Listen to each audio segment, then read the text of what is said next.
ഇനി അടുത്തത്, ഈ UK ഒരു പ്രധാനപ്പെട്ട സംഭവം, അവിടുത്തെ ഗവൺമെന്റിന്റെ ഔദ്യോഗിക അറിയിപ്പിൽ ഒരു പ്രത്യേക തസ്തികയിലേക്കുള്ള നിയമനത്തെക്കുറിച്ചുള്ള ഒരു വാർത്ത വന്നിരിക്കും. എന്താണ് ആ തസ്തിക എന്ന് നോക്കിക്കഴിഞ്ഞാൽ നിങ്ങൾക്ക് മനസ്സിലാവും. ശരിയ ലോ അഡ്മിനിസ്ട്രേറ്റർ. UK ശരിയ നിയമം ബാധകമല്ല. അങ്ങനെ ഒരു നിയമപരമായിട്ടുള്ള ഒരു റെക്കഗ്നിഷൻ അല്ലെങ്കിൽ നിയമപരമായിട്ട് ശരിയത്ത് അവിടെ അംഗീകരിച്ചിട്ടില്ല. പക്ഷെ ശരിയ ലോ അഡ്മിനിസ്ട്രേറ്റർ എന്നുള്ള തസ്തികയിലേക്ക് വർഷത്തിലാണോ വർഷത്തിലായിരിക്കും 23,500 യൂറോ ഉള്ള ഒരു അഡ്മിനിസ്ട്രേറ്ററായിട്ട് നിങ്ങൾക്ക് ജോലിയിൽ പ്രവേശിക്കാനുള്ള അറിയിപ്പ് അവിടെ കൊടുത്തതിനെ കുറിച്ചുള്ള വാർത്തയാണ്. അപ്പോൾ UK ഒരു അവസ്ഥ എത്രത്തോളം മോശമാണ് എന്ന് സൂചിപ്പിക്കാൻ വേണ്ടി കൂടിയാണ് ഞാനത് പറഞ്ഞത്. ഇതിന്റെ ഭാഗമായിട്ട് അവിടുത്തെ പാർലമെന്റിലെ പല MP മാരും പ്രതിഷേധിച്ചു. അതിന്റെ ശേഷം അവരിപ്പോൾ ഗവൺമെന്റിന്റെ വെബ്സൈറ്റിൽ നിന്ന് അതെടുത്ത് മാറ്റി. നാളെ അവിടെ ചിലപ്പോൾ ഗ്രാൻഡ് മുഫ്തി അല്ലെങ്കിൽ ചിലപ്പോൾ ഖലീഫയുടെ ഒക്കെ തസ്തികയിലേക്കുള്ള നിയമനത്തെക്കുറിച്ചൊക്കെ വാർത്ത വരാൻ സാധ്യതയുണ്ട്. എല്ലാവരും ശ്രദ്ധിച്ചിരിക്കുക. ചിലപ്പോൾ നമ്മുടെ കാന്തപുരത്തിനൊക്കെ അങ്ങോട്ട് വേണമെങ്കിൽ ഒരു തസ്തിക മാറ്റം സാധ്യമാണ് ഇപ്പോഴൊരവസ്ഥ വെച്ചിട്ട്. ഇനി മറ്റൊന്ന്, നമ്മുടെ ആരിഫ് ഒരു വീഡിയോ കാണിച്ചിരുന്നു. UK ഒരു സ്ഥലത്ത് നിന്ന് മറ്റൊരു സ്ഥലത്തേക്ക് പോകുന്ന EasyJet എന്ന് പറയുന്ന ഒരു കമ്പനിയുടെ വിമാനത്തിനകത്ത് ഒരാൾ അള്ളാഹു അക്ബർ വിളിക്കുന്നു. അപ്പോൾ അയാളുടെ പേര് തിരിച്ചറിഞ്ഞിട്ടുണ്ട്. മൂപ്പരുടെ പേര് അഭയ് നായക് എന്നാണ്. ഇന്ത്യൻ വംശജനാണ്. ലുട്ടൺ എന്ന് പറഞ്ഞിട്ടുള്ള, എൻ്റെ ഉച്ചാരണം ശരിയാണെന്ന് അറിയില്ല, UK ഒരു സ്ഥലത്തുള്ള ആളാണെന്ന് മനസ്സിലാവുന്നത്. ഇന്ത്യൻ വംശജനാണ്. അയാൾക്ക് റെഫ്യൂജി അഭയാർത്ഥി സ്റ്റാറ്റസ് ഉണ്ടത്രേ. അയാളാണ് അതിൻ്റെ ഉത്തരവാദി. അതിലെങ്ങനെ ആ അള്ളാഹു അക്ബർ വിളിച്ച ആളുടെ ഐഡന്റിറ്റി ഇപ്പൊ നമുക്ക് മനസ്സിലായിട്ടുണ്ട്. അപ്പോൾ പുള്ളി എന്തിനാണ് വിളിച്ചതെന്ന് അറിയില്ല. പുള്ളി ബോംബൊന്നും കരുതിയിട്ടില്ല. സംഭവം പുള്ളി ബോംബ് ചെയ്യും എന്ന് പറയുകയും ട്രംപിനെയും പിന്നെന്താണ് വേറെ എന്തൊക്കെയോ മുദ്രാവാക്യങ്ങളും അതിൻ്റെ കൂടെ വിളിച്ചു, അള്ളാഹു അക്ബറിന്റെ കൂടെ. ഡൗൺ എന്താണ്, എനിക്ക് ശരിക്കുള്ള ഓർമ്മയില്ല. ട്രംപിനെയും അമേരിക്കയും അതേപോലെ ഈ അള്ളാഹു അക്ബറും ഒക്കെയാണ് കൂടെ വിളിച്ചത്. അത് നിങ്ങൾക്ക് ഇതിനു മുമ്പ് നടന്ന ഒരു ലൈവിൽ ആരിഫ് വീഡിയോ കാണിച്ചു കാണാം. എന്തായാലും പുള്ളിയുടെ പേര് വെളിവായിട്ടുണ്ട്. അന്ന് അയാൾ ആ വീഡിയോയിൽ ഇങ്ങനെ വിളിക്കുന്ന സമയത്ത് തന്നെ അയാളുടെ ഉച്ചാരണം ശരിയല്ല. അള്ളാഹു അക്ബർ എന്നാണ് പൊതുവെ മുസ്ലിങ്ങൾ പറയാറ്. അള്ളാഹു അക്ബർ എന്നാണ് പുള്ളി പറഞ്ഞത്. അപ്പോൾ അല്ലെങ്കിൽ അല്ലാഹു അക്ബർ.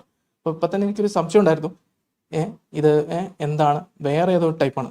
സാധാരണ ഒരു മുസ്ലിം അള്ളാഹു അക്ബർ വിളിച്ചിട്ടുണ്ടെങ്കിൽ മിക്കവാറും അത് ബോംബ് പൊട്ടുന്നതിൻ്റെ അതേ സൈമിൾട്ടേനിയസ് ആയിട്ടായിരിക്കും. ഇയാളുടെ കാര്യത്തിൽ ബോംബൊന്നും ഉണ്ടായിരുന്നില്ല. അവിടെ അവരെ പോലീസ് പരിശോധിച്ച് നോക്കിയപ്പോൾ പ്രത്യേകിച്ചൊന്നും കണ്ടെത്തിയില്ല എന്നാണ് മനസ്സിലാവുന്നത്.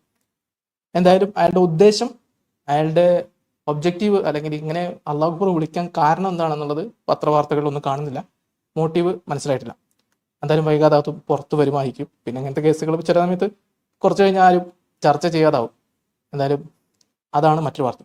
ഇനി ന്യൂയോർക്ക് ടൈംസ് ഈയിടെ ഒരു നമ്മൾ മുമ്പ് ചർച്ച ചെയ്ത ഒരു കുട്ടിയുടെ, ഇപ്പം ഈ ലൈവിൻ്റെ തന്നെ തംബ്നെയിലിൽ ഉള്ള ആ ഫോട്ടോ, ആ ഗാസയിൽ ഒരു കുട്ടിയെ പിടിച്ച് അമ്മ നിൽക്കുന്ന ഫോട്ടോ, അതിനെക്കുറിച്ചുള്ള വാർത്ത പ്രസിദ്ധീകരിച്ചതിൻ്റെ ഒരു തിരുത്തൽ അവർ പിന്നീട് പ്രസിദ്ധീകരിച്ചിരുന്നു. നമ്മളൊക്കെ പറഞ്ഞ പോലെ ജനിതകപരമായിട്ടോ മറ്റുള്ളയോ ഓൾറെഡി ഒരു രോഗമുള്ള കുട്ടിയാണ് എന്ന് അവർ തിരുത്തൽ നടത്തുന്നു. പക്ഷെ ഇത് ഇവർ പ്രസിദ്ധീകരിച്ചത് എവിടെയെന്ന് അറിയും. ട്വിറ്ററിൽ ഇവർക്ക് 2 ഹാൻഡിൽ ഉണ്ട്, അല്ലെങ്കിൽ ഒന്നിൽ കൂടുതൽ ഹാൻഡിൽ ഉണ്ട്. അതിൽ ഒരു ഹാൻഡിലിൽ 55 മില്യണോളം ഫോളോവേഴ്സ് ഉണ്ട്. മറ്റേ ഹാൻഡിൽ 89K അല്ലെങ്കിൽ 89,000 ഫോളോവേഴ്സൊക്കെ ഉള്ളൂ. ആ 89,000 ഫോളോവേഴ്സ് ഉള്ളതിലാണ് ഇവർ മറ്റേ തിരുത്തൽ പ്രസിദ്ധീകരിച്ചത്. അപ്പോൾ ന്യൂയോർക്ക് ടൈംസ് ലോകത്തെ ഏറ്റവും ആധികാരികമായിട്ടുള്ള ഒരു പത്രമാണ് എന്നുള്ള ഒരു ധാരണയാണ് പലർക്കും ഉള്ളത്. പക്ഷെ നമ്മൾ വീണ്ടും പറയുന്നു, ഇസ്രായേലിൻ്റെ കാര്യം വരുമ്പോൾ എല്ലാ പത്രങ്ങളും കവാത്ത് മറക്കും എന്നുള്ളതാണ്. അതാണ് പറഞ്ഞത്, എത്രത്തോളം ജൂതവിരോധം ഈ സോക്കോൾഡ് പത്രങ്ങളെ പോലും ബാധിച്ചിരിക്കുന്ന അവരുടെ പത്രധർമ്മവും മാധ്യമധർമ്മവും മറന്ന് തീവ്രവാദികളുടെ സാധനം അതേപോലെ കോപ്പടിച്ചിട്ട് തലക്കെട്ട് ഇതാ എന്ന് പറഞ്ഞിട്ട് കാണിക്കുന്ന ഒരു പ്രവണതയാണ് ഇപ്പോൾ നമ്മൾ കാണുന്നത്. എന്തുകൊണ്ടാണ് നമ്മൾ ഇവരെ ഒന്നും വിശ്വസിക്കാത്തത് എന്നൊരു തെളിവാണ്. ഇതേ ന്യൂയോർക്ക് ടൈംസ് ആണ് പറഞ്ഞത് ഹമാസ് അങ്ങനെയൊന്നും ഈ ഭക്ഷണമൊന്നും അടിച്ചുകൊണ്ട് പോകുന്നില്ല എന്ന് ഇവർ പറഞ്ഞതിൻ്റെ തൊട്ട് തലേന്ന് ഖത്തറിലെ മീഡിയ പറയാണ്, ഈ ഏറ്റവും അവസാനം ജൂലൈ 25 തോന്നുന്നു, ഈ പല രാജ്യങ്ങളുടെയും വിമാനങ്ങൾ ഗാസയിലേക്ക് ഭക്ഷണം ഇട്ട സമയത്ത് അവിടേക്ക് ഇപ്പോൾ UN ഇസ്രായേലിനെ കുറ്റപ്പെടുത്തുന്നുണ്ട്, നിങ്ങൾ ഈ ഭക്ഷണം എടുത്ത് വിതരണം ചെയ്യാത്തത് എന്താണെന്ന്. അങ്ങനെ വീണ്ടും ഈ കുറ്റപ്പെടുത്തൽ കാരണം UN ഇത് വിതരണം ചെയ്യാൻ തുടങ്ങിയ സമയത്ത് അതിൽ 130-ൽ 70 ഹമാസ് അടിച്ചുകൊണ്ട് പോയി, അല്ലെങ്കിൽ ഹമാസ് പോലെയുള്ള മറ്റ് ഗാസയിലെ ഗോത്രങ്ങൾ അടിച്ചുകൊണ്ട് പോയി എന്നാണ് ആര് പറയുന്നത്? ഖത്തറിലെ മീഡിയ പറയുന്നത്. അവർ റിപ്പോർട്ട് കൃത്യമായിട്ടുള്ള തെളിവുകളുടെ അടിസ്ഥാനത്തിലാണ് പറയുന്നത്, അല്ലെ വെറുതെ അങ്ങനെ പറയുന്നത്. അപ്പോൾ എന്നിട്ട് പോലും എന്ത് കൂട്ടാക്കിയിട്ടില്ല ഈ ന്യൂയോർക്ക് ടൈംസ്. അവരുടെ മുമ്പത്തെ ഇതേപോലെ ഒരു റിപ്പോർട്ട് തിരുത്താൻ അവർ കൂട്ടാക്കിയിട്ടില്ല. അപ്പോൾ ഒരുതരം പ്രൊപ്പഗാൻഡ യുദ്ധമാണ് ഇപ്പോൾ നടന്നുകൊണ്ടിരിക്കുന്നത്. ഗാസയിൽ ലോകത്ത് ഒരു യുദ്ധത്തിലും ഇല്ലാത്ത തരത്തിൽ എന്തോ ഒരു പ്രശ്നമുണ്ടെന്നും അതിന് മൊത്തം കാരണം ഇസ്രായേലാണെന്നും വരുത്തി തീർക്കും.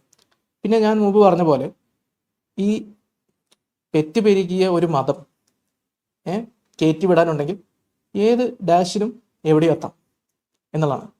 ഇപ്പോൾ ഹമാസിൻ്റെ ഒരു അവസ്ഥ വെച്ചിട്ട് നിങ്ങൾ നോക്കുകയാണെങ്കിൽ ഏറ്റവും അവസാനമായിട്ട് ഞാൻ ഈ വീഡിയോ ഈ ലൈവിലേക്ക് വരുന്നതിന് മുമ്പ് ഗാസയിൽ നിന്ന് വരുന്ന ഏറ്റവും അവസാനത്തെ വാർത്ത എന്താ? ബെയ്ത്ത് ഹനൂൻ എന്ന് പറഞ്ഞ സ്ഥലത്തുള്ള മൊത്തം ഹമാസ് ഡാഷുകളെയും ഇസ്രായേൽ ഒതുക്കിയിട്ടുണ്ട്. അവിടുത്തെ ഹമാസിൻ്റെ ആ ശാഖ അവർ പൊട്ടിച്ചു. അതിൽ അവസാനത്തെ 3 ഡാഷുകളെ ട്രൗസർ ഇട്ട ചിത്രം ഇപ്പോൾ ഇസ്രായേൽ പുറത്തുവിട്ടിട്ടുണ്ട്. അവർ കീഴടങ്ങാണ്. കാരണം വേറെ വഴിയില്ല. ഇതാണ് ഹമാസ്. ഹമാസ് എന്ന് പറഞ്ഞു കഴിഞ്ഞാൽ ഗാസയിലെ ഓരോ മുസൽമാനും ഹമാസാണ് എന്ന് വേണമെങ്കിൽ പറയേണ്ടി വരും. അവിടെ എത്ര ആൾക്കാർ മരിച്ചാലും വീണ്ടും ഹമാസ് മരിച്ചിട്ടില്ല എന്ന് പറഞ്ഞ് ഒരു ക്യാമ്പയിൻ നടത്തും. അവരെ സംബന്ധിച്ചിടത്തോളം ഇങ്ങനത്തെ കുറേ പ്രൊപ്പഗാൻഡ അടിച്ച് ഇതുപോലത്തെ സോക്കോൾഡ് ഈ വിദേശ രാജ്യങ്ങളിലുള്ള വളരെ സ്യൂഡോ ധാർമ്മികതയുള്ള കുറേ ടീമുകളുണ്ട്. അവരുടെ ധാർമ്മികത എന്നുള്ളത് ഒരു പ്രത്യേക പ്രദേശത്ത് മാത്രം അങ്ങോട്ട് മാത്രം ലേസർ പോയിന്റ് ചെയ്തിരിക്കുന്ന, അവിടെ മാത്രം ഫോക്കസ് ചെയ്യുന്ന, ലോകത്ത് വേറെ ഒരു യുദ്ധത്തിലും ഇല്ലാത്ത പ്രശ്നങ്ങൾ ഇവിടെ ഉണ്ടെന്ന് ഇങ്ങനെ ട്വിറ്ററിലും മറ്റ് സോഷ്യൽ മീഡിയയിലൂടെ അങ്ങനെ അടിച്ചു വിട്ട് അവരെന്തോ നേടുന്നു എന്ന് കരുതുന്ന സോക്കോൾഡ് പോക്കുകളും. അപ്പം അവരൊക്കെ വെച്ച് ഹമാസ് ഇങ്ങനെ സർക്കാരുകളിലേക്ക് വരെ അവരുടെ ഈ പ്രൊപ്പഗാൻഡ എത്തിക്കുക എന്നുള്ളത് മാത്രമാണ് അവരെ കൊണ്ട് പറ്റുന്നത്. അവരുടെ അവസ്ഥ നോക്കുകയാണെങ്കിൽ ഗാസയിൽ പരിതാപകരത്തിനപ്പുറത്താണ്.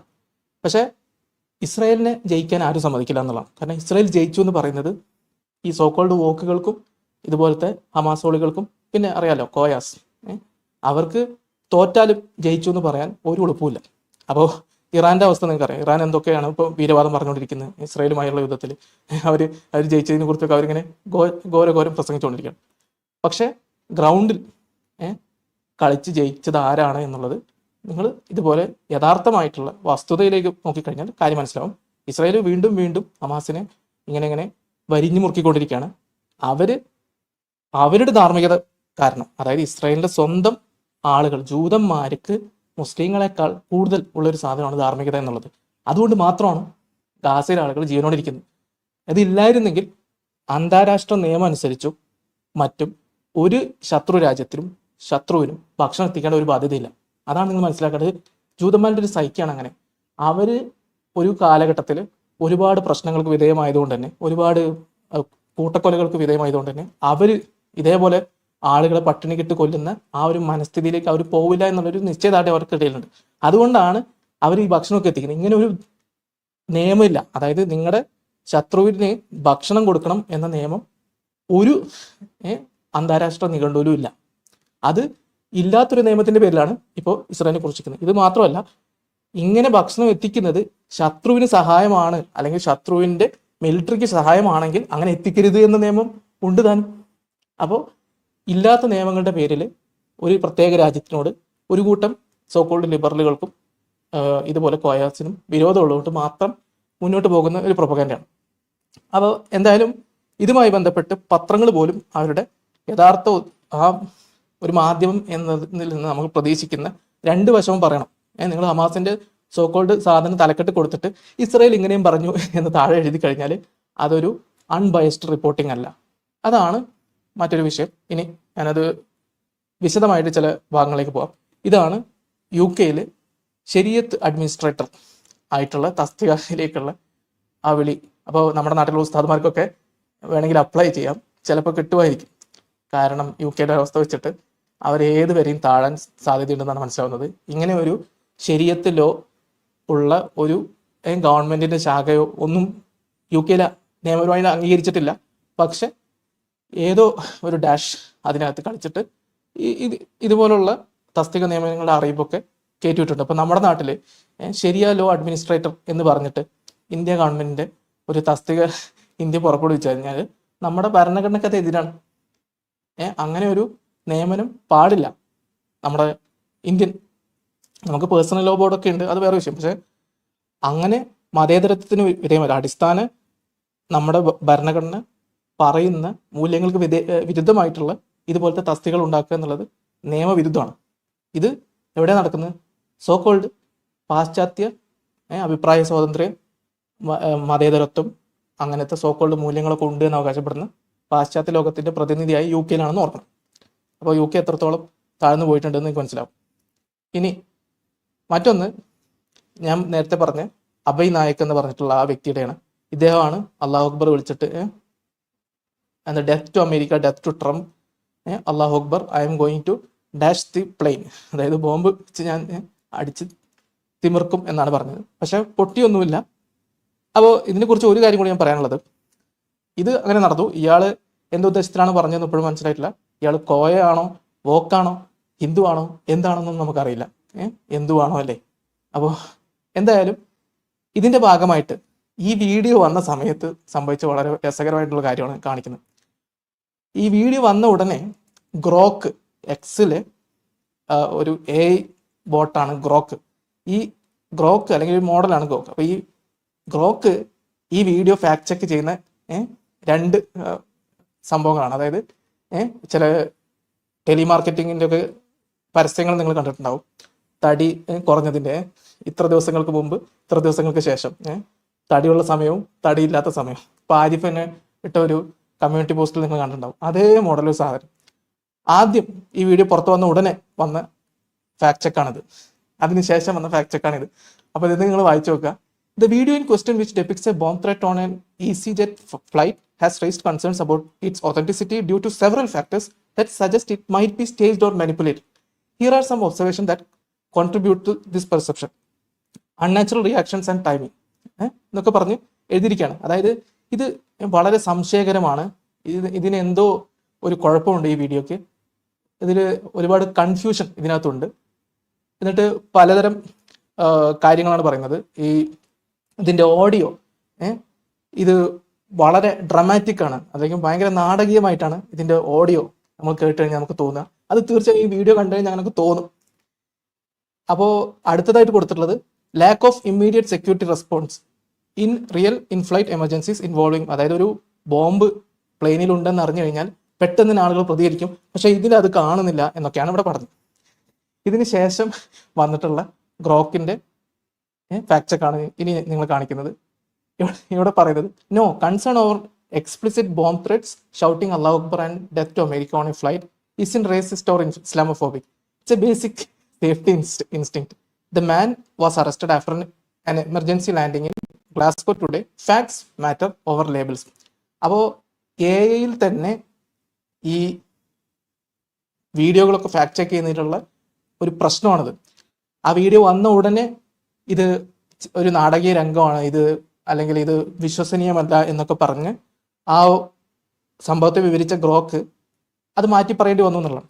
അപ്പോൾ നിങ്ങൾക്ക് AI പോലും പലപ്പോഴും ഈ ഫാക്ട് ചെക്ക് ചെയ്യുന്ന സമയത്ത് പലപ്പോഴും നമുക്കത് പൂർണ്ണമായിട്ട് AI നിന്ന് കിട്ടുന്ന വിവരം കൃത്യമാവണമെന്നില്ല. അപ്പോൾ നമ്മുടെ മനുഷ്യൻ്റെ ഇടപെടൽ ഒഴിവാക്കാൻ വേണ്ടിയിട്ടാണ് AI ഒക്കെ ഉള്ളത്. ശരിക്കും ആളുകൾ മാനുവലി അവർ പോയിട്ട് വീഡിയോ ഫാക്ട് ചെക്ക് ചെയ്യുന്നത് ഒഴിവാക്കാൻ വേണ്ടിയിട്ടാണ് AI ഇതിന് ട്രെയിൻ ചെയ്യുന്നത്.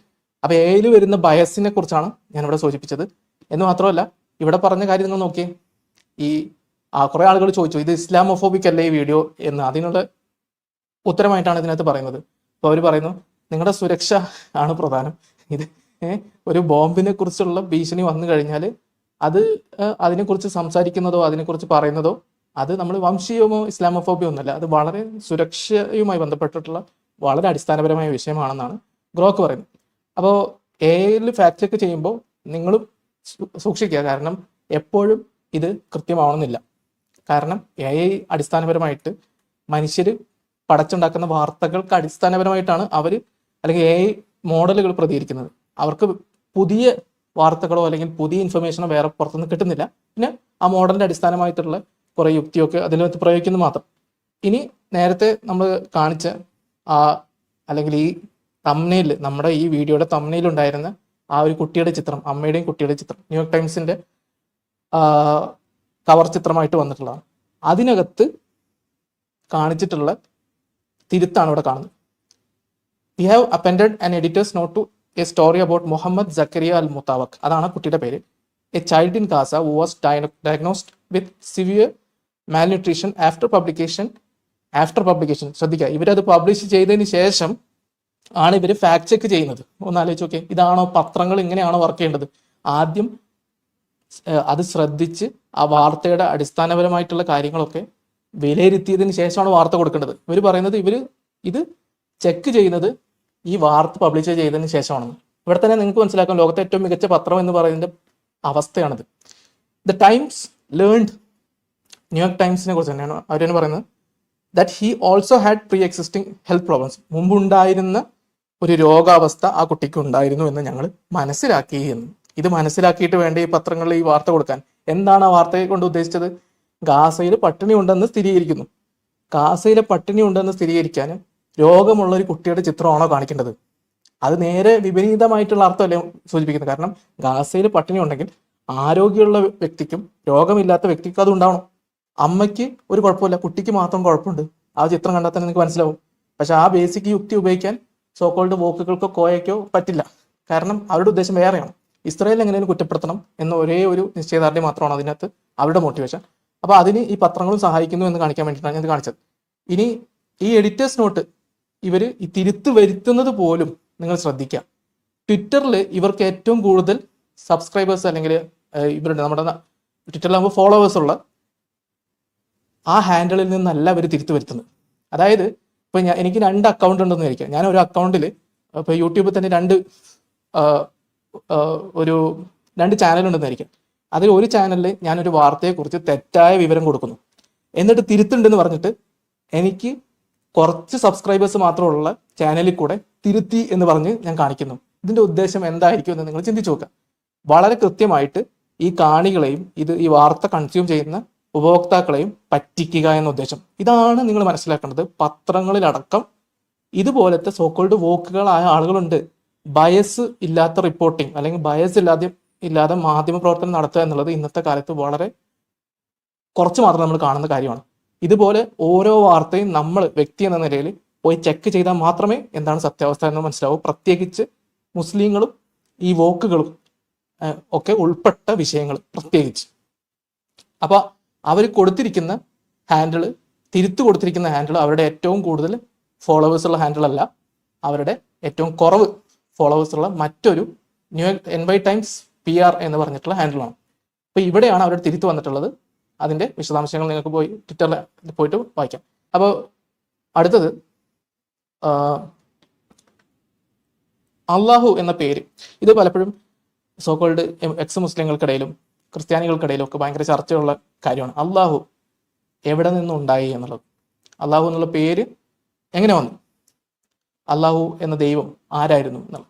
അപ്പോൾ ഇതിനെക്കുറിച്ച് പൊതുവിൽ ഞാൻ കേട്ടിട്ടുള്ള പല വാദങ്ങളും, ഈ പ്രത്യേകിച്ച് എക്സ് മുസ്ലിങ്ങൾക്കിടയിലുള്ള വാദങ്ങളാവട്ടെ അല്ലെങ്കിൽ ക്രിസ്ത്യൻ അപ്പോളജിസ്റ്റുകൾക്കുള്ള വാദങ്ങളാവട്ടെ, അതിനൊന്നും പലപ്പോഴും അക്കാദമികമായിട്ടുള്ള തെളിവുകളുടെ അടിസ്ഥാനത്തിലല്ല. അവർ പലപ്പോഴും ഈ ഖുറാനും ഹദീസൊക്കെ വായിച്ചിട്ടാണ് അവർ പല നിഗമനങ്ങൾ എത്തിച്ചേരുന്നത്. ഇത് ഒരു 2 മാസം മുമ്പുള്ള വീഡിയോ ആണ്. ഈ യൂട്യൂബ് ചാനലുണ്ട്, സ്കെപ്സ് ഇസ്ലാമിക് എന്നാണ് അവരുടെ പേര്. അതിനകത്ത് ഈ മേഖലയുമായി ബന്ധപ്പെട്ട് ഒരുപാട് നാളായിട്ട് ഗവേഷണം ചെയ്യുന്ന വളരെ പ്രധാനപ്പെട്ട പല അറേബ്യയുമായി ബന്ധപ്പെട്ട കണ്ടെത്തലുകളും നടത്തിയിട്ടുള്ള ഒരു വ്യക്തിയാണ് അഹമ്മദ് അൽ ജലാദ് എന്ന് പറഞ്ഞത്. അപ്പോൾ ഇദ്ദേഹത്തിൻ്റെ ഈ വീഡിയോ നിങ്ങൾ പോയി കാണാം. അള്ളാഹു എന്നത് വളരെ പ്രാചീനമായ ഒരു ദൈവമാണ്. അതാണ് ഇതിൻ്റെ ഒരു ഏകദേശം ആകത്തുക. അത് പല ഘട്ടങ്ങളിലായിട്ട് അതിന് പല മാറ്റങ്ങൾ വന്നിട്ടുണ്ട്. ഒരു കാലഘട്ടത്തിൽ അത് പേഗൻ ദൈവമായിരുന്നു. മുഹമ്മദ് വരുന്നതിന് മുമ്പ്, മുഹമ്മദ് വന്നിട്ടല്ല ശരിക്കും അള്ളാഹു ഏകദൈവമാകുന്നത് എന്നാണ് ഇതിനകത്ത് പറയപ്പെടുന്നത്. അതാണ് പ്രധാനമായിട്ടുള്ള ഹൈലൈറ്റ്. അതായത് നമ്മൾ കരുതുന്നത് മുഹമ്മദ് ആണ് അള്ളാഹു എന്ന ഏകദൈവത്തെ കൊണ്ടുവന്നത് എന്നാണ്. നേരെ തിരിച്ചാണ്. മുഹമ്മദ് അല്ല അള്ളാഹു എന്ന ഏകദൈവത്തെ കൊണ്ടത്.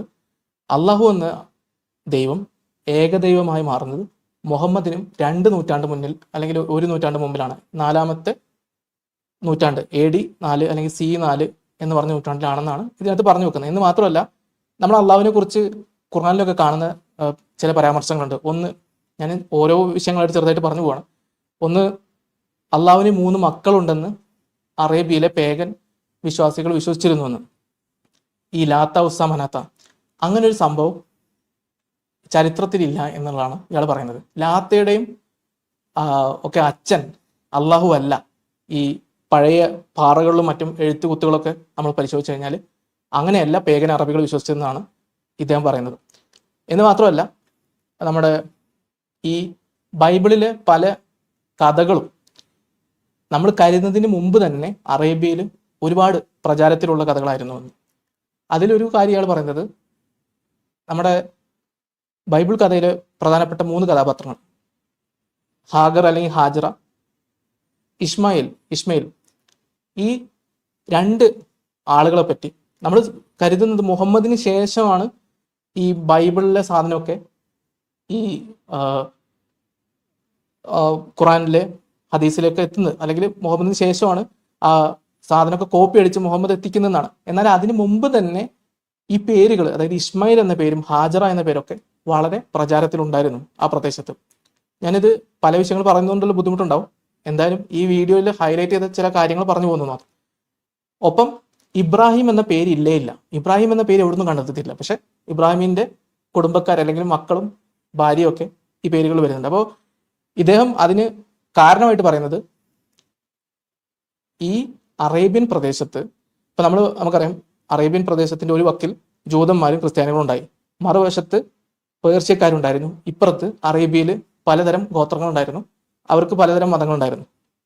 അപ്പോൾ അറേബ്യയിൽ നമ്മൾ കരുതുന്നതിന് മുമ്പ്, അതായത് ക്രിസ്തുവിന് മുമ്പ് തന്നെയുള്ള പല മിത്തുകളും ഈ ഇസ്രായേൽ എന്നുള്ള ആ പ്രദേശത്തോ പലസ്തീൻ എന്നുള്ള ആ പ്രദേശത്തോ മാത്രമല്ല, അറേബ്യയിൽ ഉടനീളം ആ ഭൂഖണ്ഡത്തിന്റെ വലിയൊരു ഭാഗത്തേക്ക് അല്ലെങ്കിൽ ഉപഭൂഖണ്ഡത്തിന്റെ വലിയൊരു ഭാഗത്തേക്ക് പ്രചരിച്ചിരുന്നു എന്ന് മനസ്സിലായി. അല്ലെങ്കിൽ മെസപ്പൊട്ടോമിയയിലൊക്കെ ഉണ്ടായിരുന്ന ആ കഥകളൊക്കെ ഇവിടേക്ക് എത്തിയിരുന്നു എന്നുള്ളതിന്റെ തെളിവാണ് ഇദ്ദേഹം ഇത് സംബന്ധമായിട്ട് സൂചിപ്പിക്കുന്നത്. എന്തായാലും നിങ്ങൾ വീഡിയോ പോയി കാണാം. പല ആളുകൾക്കും സംശയമുള്ള കാര്യമായതുകൊണ്ട് ഞാൻ സൂചിപ്പിച്ചു നിർത്തും. അള്ളാഹു എങ്ങനെ ഉണ്ടായി, അള്ളാഹു എന്ന പേര് എവിടുന്ന വന്നത്, അള്ളാഹു എന്ന ദൈവത്തെക്കുറിച്ച് പ്രാചീന കാലഘട്ടത്തിലെ എഴുത്തുകുത്തുകളിൽ എത്രത്തോളം തെളിവുണ്ട് എന്ന്. ഇതിന്റെ അവസാനമായിട്ട് ഞാൻ ഒരു കാര്യം കൂടി പറയാം. മറ്റ് ദൈവങ്ങളെ അപേക്ഷിച്ച് അള്ളാഹുവിനെ വിളിക്കുന്ന സമ്പ്രദായം താരതമ്യേന വളരെ കുറവായിരുന്നു എന്നുള്ളതാണ്. അതുകൂടി ഇതിനെ കൂടെ സൂചിപ്പിച്ചുകൊണ്ട് നമുക്ക് അടുത്ത വാർത്തയിലേക്ക് പോകാം. അപ്പോൾ ഒരു മിനിറ്റ്, ഓക്കെ, ഞാൻ ഇതുകൂടി പറഞ്ഞ് ഞാൻ അവസാനിപ്പിക്കുകയാണ്. ഇതാണ് ഞാൻ ചെയ്തൊരു കണക്ക്. വിക്കിപീഡിയയിൽ 2011 മുതൽ നമ്മുടെ സെൻസസ് മുതൽ 2023 വരെയുള്ള കണക്കുണ്ട്. 2011 സെൻസസിൽ കേരളത്തിന്റെ മതപരമായിട്ടുള്ള അടിസ്ഥാനത്തിലുള്ള ജനസംഖ്യയും മറ്റു കാര്യങ്ങളും ഉണ്ട്. പക്ഷെ 2011 ശേഷം സെൻസസ് എടുക്കാത്തതുകൊണ്ട് തന്നെ ആ വിവരം നമുക്ക് ലഭ്യമല്ല. എന്നാൽ 2011 മുതൽ 2023 വരെയുള്ള കുട്ടികളുടെ ജനനം, എത്ര കുട്ടികൾ ജനിച്ചു ഓരോ മതത്തിലും എന്നുള്ളതിന്റെ വിശദാംശങ്ങളൊക്കെ ഉണ്ട്. അപ്പൊ ഞാൻ അതിനെ സംബന്ധിച്ച് ഒരു കണക്ക് എടുത്തതാണ്. ഇത് കഴിഞ്ഞ ആഴ്ച അവതരിപ്പിക്കേണ്ടതായിരുന്നു. പക്ഷെ ഇപ്പോൾ എന്തായാലും ഞാൻ കഴിഞ്ഞ ആഴ്ച സമയം കിട്ടാത്തതുകൊണ്ട് ഞാൻ ഇപ്പോഴേക്ക് മാറ്റിവെച്ചാണ്. അധികമൊന്നുമില്ല. ഞാൻ ഈ കണക്ക് എടുത്തത് 2011 സെൻസസിൽ ഓരോ മതങ്ങൾക്കും എത്ര ജനസംഖ്യ ഉണ്ടായിരുന്നു നോക്കി. ഈ കണക്ക് കൃത്യമൊന്നുമല്ല, ഇത് എൻ്റെ ഒരു യുക്തി വെച്ച് ചെയ്ത കണക്കാണ്. അപ്പോൾ ദയവ് ചെയ്ത് അത് നിങ്ങൾ ക്ഷമിക്കുക. ഞാൻ അങ്ങനെ ഒരു രീതിയിൽ കണക്ക് കൂട്ടിയതാണ്. അപ്പോൾ ഒരുപാട് അസംഷൻസും അനുമാനങ്ങളൊക്കെ ഉണ്ട്. അത് എന്താണെന്ന് ഞാൻ പറയാം. 2011 ഓരോ മതങ്ങളുടെയും ജനസംഖ്യയാണ് ഇവിടെ കൊടുത്തിട്ടുള്ളത്. 3 കോടി ഏതാണ്ട് ജനസംഖ്യ കേരളത്തിൽ മൊത്തമുണ്ട്. അതിൽ 88 ലക്ഷം മുസ്ലിങ്ങൾ, 18 ലക്ഷം ഹിന്ദുക്കൾ, 1,80,00,000 ഹിന്ദുക്കൾ, അതുപോലെ 61 ലക്ഷം ക്രിസ്ത്യാനികൾ. അങ്ങനെ 2011 മുതൽ 2023 വരെയുള്ള ഓരോ മതത്തിലും ജനിച്ച കുട്ടികളുടെ എണ്ണം ഞാൻ കൂട്ടി നോക്കി. അങ്ങനെ കൂട്ടി നോക്കി വരുമ്പോൾ ഞാൻ അനുമാനിച്ചത് എന്താണെന്ന് വെച്ച് കഴിഞ്ഞാൽ, അടുത്ത ഒരു 100 വർഷമല്ല, 2023 മുതൽ 97 വർഷം, 2023 മുതൽ 97 വർഷത്തേക്ക് ഇങ്ങനെ മുന്നോട്ട് പോവുകയാണെങ്കിൽ ഹിന്ദുക്കളും ക്രിസ്ത്യാനികളും ഏറ്റവും കുറവ് കുട്ടികളെ ഉൽപ്പാദിപ്പിച്ചു എന്ന് വിചാരിക്കും. അവരുടെ 2011 മുതലുള്ള 2023 വരെ അവരുടെ ഓരോ വർഷത്തെയും ജനന നിരക്ക് അതിൽ ഏറ്റവും കുറവ് കുട്ടികളെ അവർ ഉൽപ്പാദിപ്പിച്ച വർഷത്തെ ആ കണക്ക് ഞാൻ അങ്ങ് എടുത്തു. അങ്ങനെ അടുത്ത 97 വർഷത്തേക്ക് ഞാൻ ആ കണക്കങ്ങ് വെച്ചിട്ട് അവർ അത്ര കുട്ടികളെ മാത്രമേ ഉൽപ്പാദിപ്പിക്കുന്നു എന്ന് അനുമാനിച്ചു. അതേപോലെ മുസ്ലിങ്ങൾക്ക് 2011 മുതൽ 2023 വരെയുള്ള എല്ലാ വർഷത്തിലെയും കുട്ടികളുടെ എണ്ണം എടുത്തു. അതിൽ ഏറ്റവും കൂടുതൽ കുട്ടികൾ അവരുണ്ടാക്കിയ വർഷം ഞാൻ നോക്കി, ആ കണക്ക് ഞാൻ എടുത്തിട്ട് അടുത്ത 97 വർഷം അവർ അത്രയും കുട്ടികൾ തന്നെ ഉണ്ടാക്കി എന്ന് അനുമാനിച്ചു. അപ്പോൾ ഹിന്ദുക്കളും ക്രിസ്ത്യാനികളും കുട്ടികൾ പറ്റേ കുറഞ്ഞു പോകും എന്ന ഒരു അനുമാനം. അതേപോലെ മുസ്ലിങ്ങളുടെ കുട്ടികൾ അവർ ഏറ്റവും കൂടുതൽ ഉൽപ്പാദിപ്പിച്ച വർഷം എടുത്തിട്ട്, അതും 2011 2023 നടക്കാമെന്ന് ഓർക്കണം, ആ കണക്കെടുത്തിട്ട് മുസ്ലിങ്ങൾക്ക് ഒരു അഡ്വാൻറ്റേജ് കൊടുത്തുകൊണ്ട് ഞാൻ ഉണ്ടാക്കിയ കണക്കാണ്. ഇതിന്റെ അടിസ്ഥാനപരമായിട്ടുള്ള കണക്കുകളൊക്കെ വിക്കിപീഡിയയിലുണ്ട്. അത് 2011 മുതൽ 23 വരെയുള്ള ജനന നിരക്ക്. അപ്പോൾ അത് വേണമെങ്കിൽ നിങ്ങൾക്ക് വീണ്ടും കൂട്ടി നോക്കാം. എന്തായാലും ഞാൻ എത്തിച്ചേർന്ന ഒരു കണക്ക് പ്രകാരം മുസ്ലിങ്ങളും ഹിന്ദുക്കളും ഏതാണ്ട് ഒരേ ജനസംഖ്യ ആവണമെങ്കിൽ 2120 എത്തണം എന്നാണ്. അതായത് ഹിന്ദുക്കളുടെ ജനസംഖ്യ കുറയുകയും അല്ലെങ്കിൽ താരതമ്യം കുറയും 2120. അത് ഇതിനോടൊപ്പം മരണനിരക്കും ഉണ്ട് കേട്ടോ. മരണനിരക്ക് ഞാൻ കൂട്ടിയിരിക്കുന്നത് ഒരു പ്രത്യേക കണക്ക് പ്രകാരമാണ്. അത് ഞാൻ ജസ്റ്റ് ജെമിനൈ എന്ന് പറയുന്ന ഗൂഗിളിന്റെ എയോട് ചോദിച്ചതാണ്. അവർ പറയുന്നത് 12.6% 50 60 മുകളിലുള്ള ആൾക്കാരുണ്ടെന്നാണ്. അപ്പോൾ ഞാനത് എടുത്തത് എന്താ, 12.6% ആൾക്കാർ മരിക്കും ഓരോ മതത്തിലും എന്നാണ് ഒരു അനുമാനിച്ചിട്ടാണ്. പിങ്ക് പറഞ്ഞോളൂ, ഞാൻ സോറി, ഞാനത് ഇല്ല, ഞാൻ ജസ്റ്റ് ക്ലാരിഫൈ ചെയ്തായിരുന്നു 2120. അപ്പൊ 100 വർഷം കഴിയും ബേസിക്കലി. ബെസ്റ്റ് കേസ് 95 വർഷം. അതെ, 95 വർഷം. അതായത് മുസ്ലിങ്ങളെ മാക്സിമം എടുത്ത് മറ്റേ റിലിജൻ മിനിമൽ എടുത്തത്, എന്നിട്ടല്ലേ 100 വർഷം. അതെ, അതായത് മറ്റു മതങ്ങൾക്കൊക്കെ ജനനിരക്ക് വളരെ കുറവ്. അവിടെ 2011 മുതൽ 23 വരെയുള്ളതിൽ ഏറ്റവും കുറവ് കുട്ടികൾ ഉത്പാദിപ്പിച്ച ആ വർഷത്തെ കുട്ടികളുടെ എണ്ണം ഞങ്ങൾ എടുത്തു. എന്നിട്ട് ഓരോ വർഷത്തിനും അങ്ങ് കൊടുത്തു. അടുത്ത 97 വർഷത്തിന് അത്ര കുട്ടികൾ മാത്രമേ അവർ ഉത്പാദിപ്പിക്കൂ എന്ന് കൊടുത്തു. അതേപോലെ അപ്പോൾ അങ്ങനെ ചെയ്യുമ്പോൾ 2120 ആയിരിക്കും മുസ്ലിങ്ങൾ ഏറ്റവും കൂടുതൽ കുട്ടികളെ ഉണ്ടാക്കുന്ന, അല്ലെങ്കിൽ അവർ ഏറ്റവും കൂടുതൽ അവരുടെ പീക്ക് ജനസംഖ്യ വരുന്നത്, അല്ലെങ്കിൽ ഹിന്ദുക്കളുടെ ഒപ്പമാവുന്നത്. ഏറ്റവും മുന്നിൽ ഇപ്പോൾ ഹിന്ദുക്കളാണല്ലോ, അവരുടെ ഒപ്പമാവുന്നത് എന്ന് കാണിക്കാൻ വേണ്ടിയിട്ട് എടുത്ത കണക്കാണ്. ഇത് ഒരു കൃത്യതയുള്ള കണക്കല്ല, മനസ്സിലാക്കുക. ഇത് ഞാൻ ചെയ്ത എൻ്റെ യുക്തി, എൻ്റെ കേവല യുക്തിവാദിയുടെ കേവല യുക്തി വെച്ച് ചെയ്ത കണക്കാണ്. ഇതിന്റെ അടിസ്ഥാനപരമായിട്ടുള്ള പല ജനന നിരക്കിന്റെ കണക്കൊക്കെ, അത് എത്ര കുട്ടികൾ ജനിച്ചു എന്നുള്ളത് വിക്കിപീഡിയയിൽ ഹിന്ദുവിന്റെയും മുസ്ലിമിന്റെയും ക്രിസ്ത്യാനിയുടെയും ഉണ്ട്. അത് പോയി നിങ്ങൾ നോക്കണം. നിങ്ങൾക്ക് ഇതേ കണക്ക് എൻ്റെ പോലെ ചെയ്യാൻ പറ്റും. എന്ന് മാത്രമല്ല 6.8 കോടിയായി കേരള ജനസംഖ്യ മാറുമെന്ന് വിശ്വസിക്കാൻ എനിക്ക് ബുദ്ധിമുട്ടുണ്ട്. അതാണ് ഞാൻ 2120 കണക്കായിട്ടൂടെ കൊടുത്തിട്ടുള്ളത്.